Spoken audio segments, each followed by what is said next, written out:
What? No. It can't be.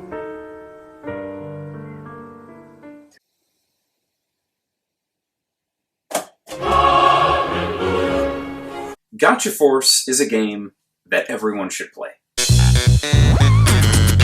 I don't understand why more people haven't experienced this game. Oh, and used? Really? And oh god. Okay, I understand why people haven't played this game. The statement retracted. Now how can I describe Gotcha Force?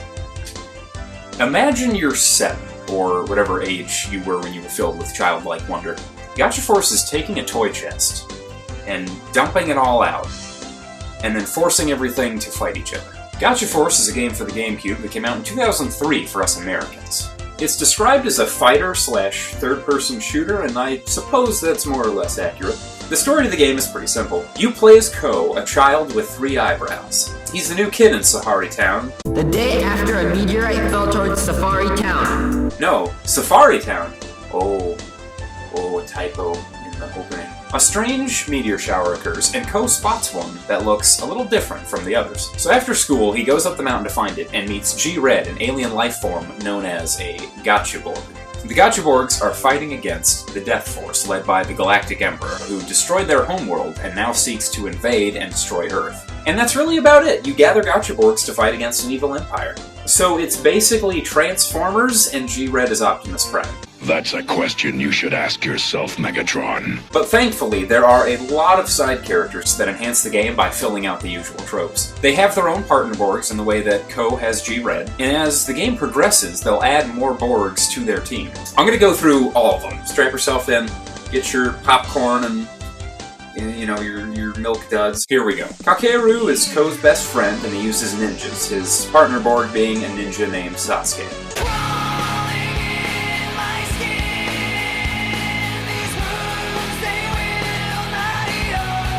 Mana, or Mana? I'm not sure how to say it correctly myself. Even Ko and Kakeru sound like they're arguing over Magic the Gathering pronunciation when they speak to her.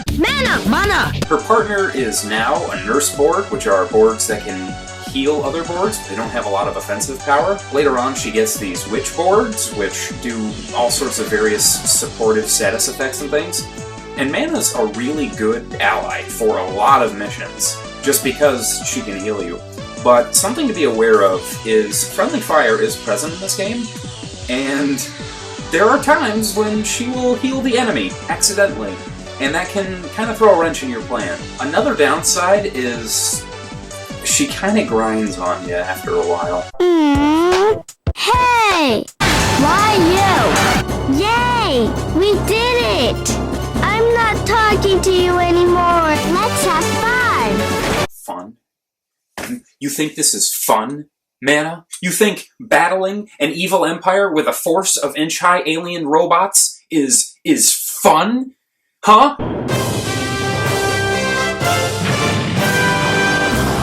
Actually, yes, it's incredibly fun. It's quite wonderful. Usagi is the upbeat go-get-em girl who uses girl Borgs, and yes, they're just classified as girl Borgs. They're mostly ranged fighters, but the majority of them have really unique movesets, like Spinner Girl, or Wire Girl, or Barrier Girl, and they're really good. They have good offensive capabilities. Her partner's Kay, this, like, battle girl with a hat and a ponytail, and, they can launch these huge missile things. They're fun. Tsutomu is the typical smart kid, the, like, nerdy classmate that trope. He uses tanks. He uses, like, tanks and smaller planes and military stuff. His partner is Leopard. It's a yellow little tank thing. Kitsune is a cowardly bully who uses robots, his partner being Isaac. And after you beat him up, he gets help from his friend Nikobe. Nikobe is a bigger bully and coward and uses Nightborgs. His partner being Vlad, a Vampire Knight, and Vampire Knight's awesome. Met is the kid obsessed with all military things. He's the kind of kid you look at and you know he's gonna have some major problems in adult life. Exterminate them! Yeah. His partner, ironically enough, is an aero ninja called Shijima. Helicopters, bombers, soldiers, he's got the military stuff. Tetsuya is the athletic, sporty kid who uses samurai, and I like him as an ally too. He's a lot of fun. Kotaro's this little kid that gets picked on by Katsumi and Mikobe, and he uses gunman, and he has a unique gunman called Billy. So these are your standard allies. These are the characters that you're going to have the most exposure to over the course of the game.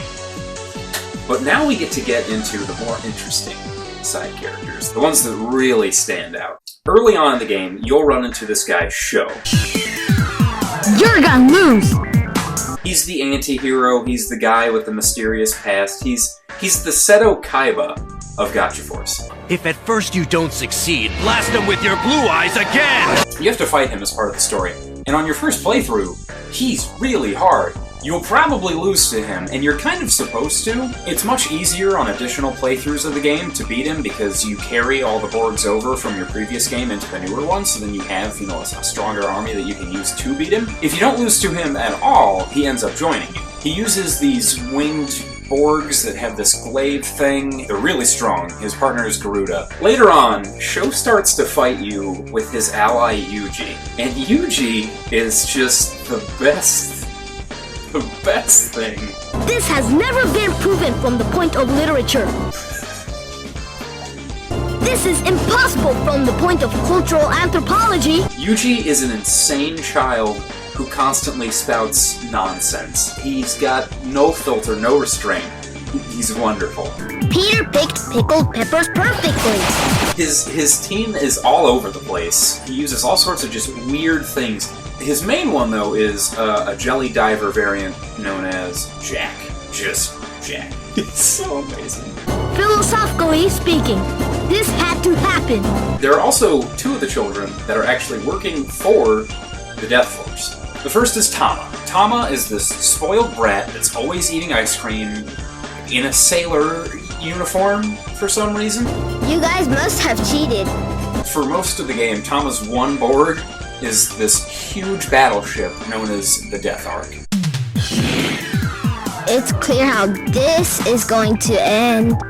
And that's all he uses for a while. And in case you're wondering, yes, you can get that. You can use that Borg. You can get it. It's hard to get, but you can get it. And you can use it yourself, and it just kind of floats in the air, and you just shoot things and just laugh on your mountain of health. And finally, Orochi. I am Orochi, the mighty commander of the Death Force. A girl who has been brainwashed by the Galactic Emperor, and he will often speak through her. She uses an assortment of just really good things, and I actually don't think she has a partner Borg. I think she just uses, like, random good stuff. In your first playthrough of the game, she's an enemy. But on additional playthroughs, if you don't lose to her, she will end up joining you. These characters are so wacky and so out of touch with what is going on with the situation that it's incredibly charming. While playing the game, you feel like you're watching this really cheesy sitcom. Galactic Emperor, are you going to use your power to destroy our world again?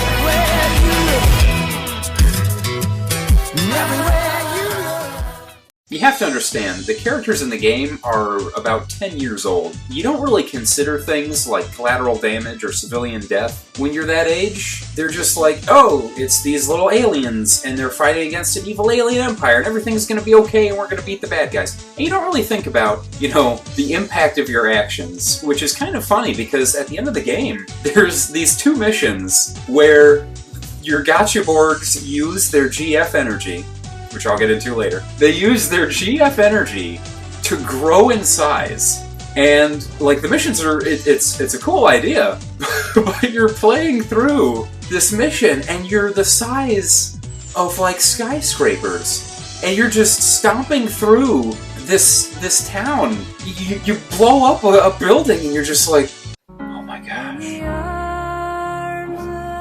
Oh, All those people. Oh, how many are dead? How many people have been killed in this fight, in this conflict? Whoa! I can't take it seriously. And the characters don't even really take it seriously. There's the final fight. Okay, spoilers ahead. The final fight with the Galactic Emperor, they use their GF energy and grow so huge, they're as tall as Japan. And so you're fighting the Galactic Emperor, and the whole time this battle's going on, I'm just thinking like, man, every time I step on the ground, I must be just sending tidal wave after tidal wave onto every place on Earth, just killing millions, billions of people. You beat him, and you're like, yep, we beat him, we beat the Galactic Emperor, good! We saved the world, and the whole 200 people that evaded all the damage we caused. It's nonsense, and it's wonderful. The game is really just fighting with your Borgs. That's about it. You select missions on the map, and you fight an opposing team of Borgs with your own team. Sometimes there's themes to them, like the ice battle, or the large battle, or, fighting the machine Borgs, or the hero Borgs. There are certain missions that you have to do that are required to progress in the game, but most of them are just fighting these random assortment of Borgs in hopes that you can defeat them and collect them for yourself so you can use them, because they're awesome. There's a restriction placed on how you build your team, and it's Gotcha Force Energy, or GF Energy. What a unique name! You start off with a really small amount of GF energy, and every battle, every mission you do, increases it by a small amount. Each Borg has a GF energy cost, and that's kind of how they balance out, like, stronger and weaker Borgs. Like, really weak Borgs have almost nothing required. But then you get into the strong things, like the machine Borgs, like your Death Arc, your Sirius. Those things, the dragons, those cost a lot, like 1,000 energy. Like, they take a lot to put on there. But it's because, that one Borg is capable of wiping out teams by itself. And the enemies that you fight are also bound by this restriction, and most of the time, you can see how much GF energy your enemy has, so you kind of have a gauge of, how much longer in the fight you have before you've defeated them all. I really like that system. I like using a lot of the smaller Borgs, just because I find that they're a little more unique, and it kind of gives you that underdog feeling of, the small guy, overcoming these big hulking things. There is a multiplayer option in the game. You can fight your friends, and if they have, a memory card of their own data, they can use their own Borgs. They can select from their own stuff. You can select from your own stuff. Now, I know you're saying, RyGuy, this game sounds like a beacon of light in a world of depressing games, but it can't be perfect. And you're right. Like I said, the story is nothing deep or thought-provoking. A small rebellion trying to fight against an oppressive empire? Haven't seen that before! I've seen the argument that the gameplay is repetitive. And I suppose that's true, as the combat is very basic and easy to pick up. But I would counter this argument by saying there's different strategies for each Borg. Each Borg fights in a different way. And rather than customizing one robot, like in Custom Robo, you customize a team based on what suits your playstyle. Each Borg also kind of has counters to itself. It will have difficulty fighting other Borgs and an easier time fighting certain other ones. A Knight Borg will fight differently than a Gunman, or a Ninja, or a Dragon. This game also seems to abide by what I call the unwritten rule of the Monster Hunter series, which is, if you want to obtain something, you will not get it until you no longer desire it. And that seems to be how this game functions. You'll play through missions, and you'll see a really cool Borg, and you want to get it. You want to use it yourself so you can add it on your team because it looks awesome. And after the mission, it'll go to the little case. You'll get the shoo, and you'll get so excited. And then you think, I'm gonna get it, here it is!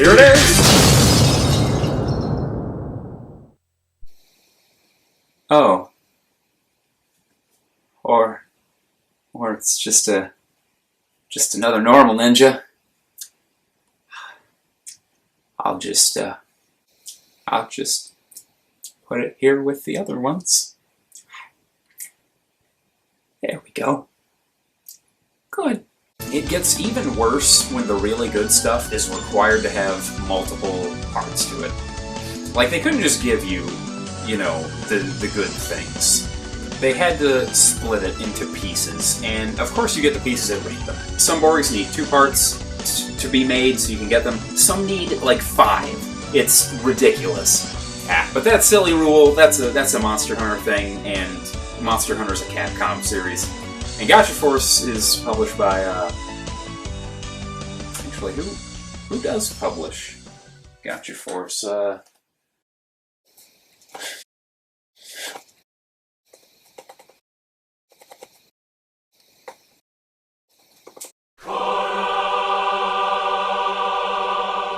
Yeah. Silly rabbit.